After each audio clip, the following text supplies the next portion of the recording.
Hey there and welcome back to the channel. Bryson with Dimes for Dollars here, and today we have another East versus West penny box battle. We got our East Coast box here and our West Coast box here, and somehow they both managed to show up at our bank this week. So we had a round last time and the East Coast box dominated with almost twice as much as the West Coast box.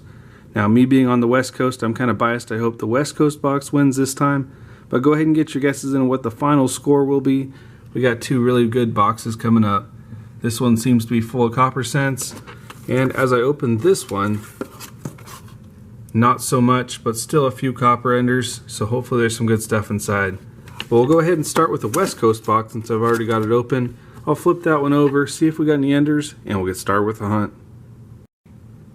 Well, I flipped the box over, and the West Coast box might actually have a chance this time. On roll number 4, we have a wheat cent ender, so that's a very good sign. Hopefully there's more to come, but let's go ahead and start on roll number 1. Roll number 2, and we're going to start the box off pretty hot. We got 2 wheat cents in this roll. Our first one is a 1950 Philadelphia, and our second wheat cent is right back here. And this one could potentially be old. Let's go ahead and flip it and see. And unfortunately it's not going to be an oldie, but it is still a wheat cent. It's a 1951 from San Francisco. Roll number 4, and we're back with that wheat cent ender. We got it all laid out here. Go ahead and get your guesses in on what the date is, and let's go ahead and flip it. And that's going to be another 50s wheat cent, a 1955 from Denver. Roll number 10, and we have our first 40s wheat cent. We got a 1944 from Philadelphia. Very next roll, and we have wheat cent number 5, and this one is a 1942 from Philadelphia. Roll number 15, and we have another 50s find. We got a 1954 from Denver. Roll number 20, and we got 2 more wheat cents. Our first one is a 1954 from San Francisco this time, and our second wheat cent is right back here. And this one's going to be a 1955 Denver. Roll number 23, and this time we have a 40s wheat cent. We got a 1945 from Denver. Very next roll, and we have wheat cent number 10 already of the West Coast box, and it's actually going to be a 30s wheat cent. We got a 1939 from Philadelphia. Roll number 32, and this time we have a 40s wheat cent. We got a 1941 from San Francisco. Roll number 39, and we have a 1944 from Philadelphia. Very next roll, and we have another 1944, but this time it's going to be from Denver. Roll number 44, and we have our second 30s find of the West Coast box. This one is the 1935 from Philadelphia. Very next roll, and we got 2 more finds. Our first one is a 1958 from Denver, and our second one is going to be a 1945 Philadelphia. 4 rolls later, and we got 2 more wheat cents. Our first one is a 1952 from Denver, and our second one is going to be a 1944 from Denver as well. Alright, well that's going to wrap up the West Coast box, and it was a very impressive box with a lot of nice finds. So starting off the West Coast box wrap up, we got 23 S mints. We got 1 Canadian cent and 8 shiny copper cents. As for wheat cents, we got 18 this time. We got 8 from the 50s and 8 from the 40s, and we got 2 30s wheat cents, 1939 Philadelphia and a 1935 Philadelphia. So overall, we got a score of 116.7 for the West Coast box. You can see all the stats here.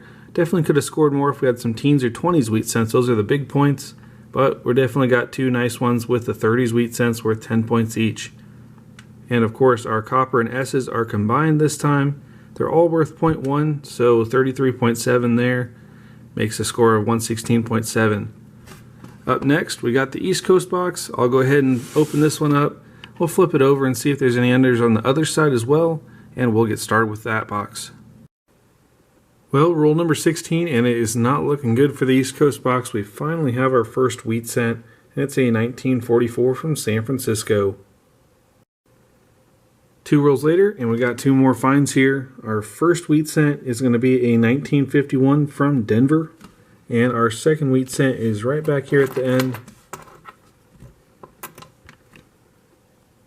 And this one is going to be a 1948 from Denver as well. Roll 24, and we have another 50s wheat cent. This one's a 1956 from Denver. Roll 25, and halfway point of the East Coast box, and we have wheat cent number 5, and this one's a 1950 from Denver. Roll number 30, and we got our first oldie of this box. We have a 20s wheat cent, a 1929 from Philadelphia. 2 rolls later, and we have another 40s find. This one's a 1944 from Philadelphia. Roll number 34, and this time we got a 50s wheat cent, and it's going to be a 1955 from Denver. Very next roll, and we have another find from before 1940. This time we have a 30s wheat cent. It's a 1936 from Philadelphia. 2 rolls later, and we have another 1944 here from Philadelphia. Roll number 42, and we have wheat cent number 11 for the East Coast box, and this one's going to be a 1951 from Denver. Roll 49, and we got one more 40s wheat cent. This one's going to be a 1942 from Philadelphia. Alright, well that is going to wrap up the East Coast box, and it came surprisingly close to the West Coast box's score, so let's go ahead and get to the wrap up before I give you the grand total. Starting off, we only got a few S-Minute Memorial cents.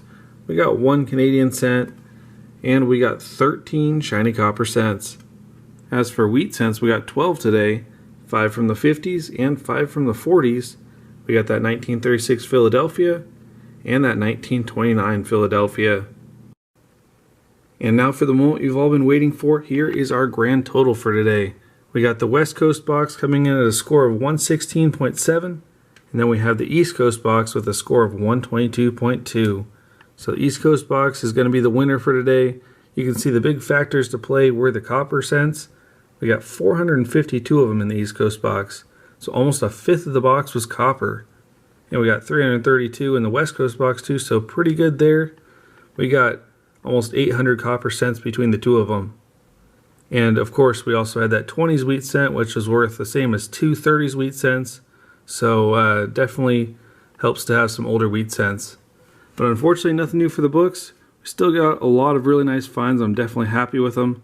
But that is going to wrap up today's hunt. So I want to thank y'all for watching. Subscribe if you're new, and I'll see you in the next one.